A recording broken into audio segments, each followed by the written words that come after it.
The cancellation of a $21 million fund intended for voter turnout in India has sparked a heated debate across the country. Just a day after the US Department of Government Efficiency pulled the funding, the BJP raised concerns, claiming the move was an example of interference in India's electoral process.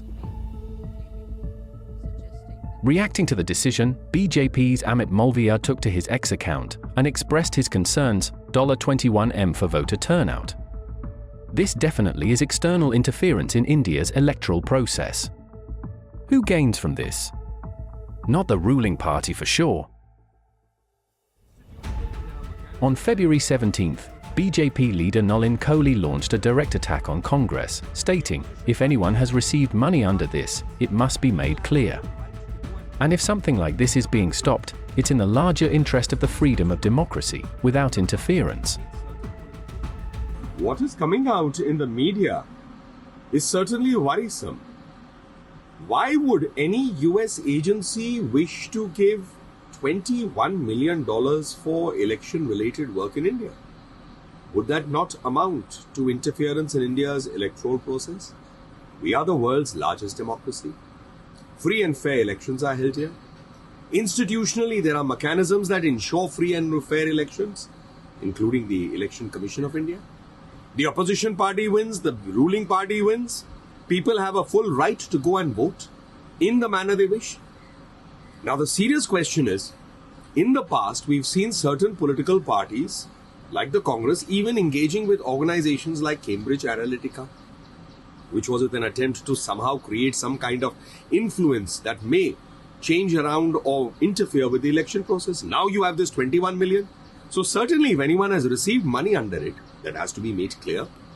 And certainly if something like that is being stopped, it is in the larger interest of freedom of democracy without interference. Amidst the controversy, former Chief Election Commissioner of India, Dr. Ex-CEC Quraishi, took to X to refute claims about the report, saying it didn't have an iota of fact.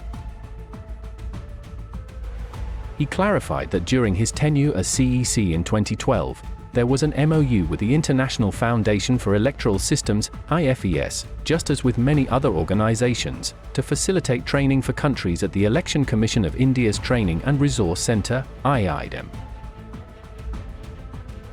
His series of tweets on X read the report in a section of media about an MOU by ECI in 2012 when I was CEC, for funding of certain $1 million by a US agency for raising voter turnout in India does not have an iota of fact. Yes, there was a MOU with IFES in 2012 when I was CEC, like we had with many other agencies and election management bodies, to facilitate training for desirous countries at ECI's Training and Resource Centre, IIDM, which was very new at that stage. There was no financing or even promise of finance involved in MOU, forget X or Y amount. The MOU in fact made it clear in black and white that there would be no financial and legal obligation of any kind on either side. This stipulation was made at two different places to leave no scope for any ambiguity. Any mention of any funds in connection with this MOU is completely false and malicious. The official Doge account on X also shared an updated list of government-funded international projects that would no longer be moving forward, including the controversial $21 million allocation for voter turnout in India. The announcement stated, US taxpayer dollars were going to be spent on the following items, all of which have been cancelled. In addition to the India funding, Doge also scrapped several other international initiatives.